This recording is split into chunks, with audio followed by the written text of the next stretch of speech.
Hello! అందరికీ నమస్కారం. జై శ్రీరామ్. హిందువులందరికీ నాదొక చిన్న ప్రశ్న.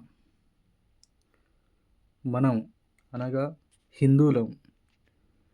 మనం హిందూయేతరులైన ముస్లింలు మరియు క్రిస్టియన్లు వాళ్ళ పండుగలకు నవ్వుతూ హాజరవుతున్నాం.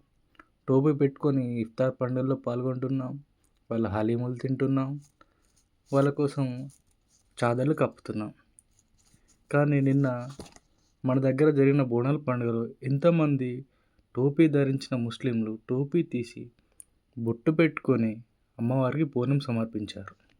అంటే మనకు మన మతం మీద ఎంత గౌరవం ఉంది, వాళ్ళ మతం మీద ఎంత గౌరవం ఉంది. అంటే మత సామరస్యం అనేది మన హిందువులకు మాత్రమేనా?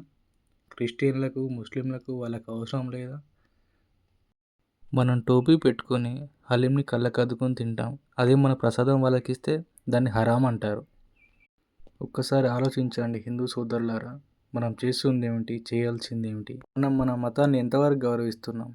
మనం 100 సార్లు ముస్లింల టోపీ ధరించినా అతను ఒక్కసారి కూడా మన బొట్టును ధరించాడు.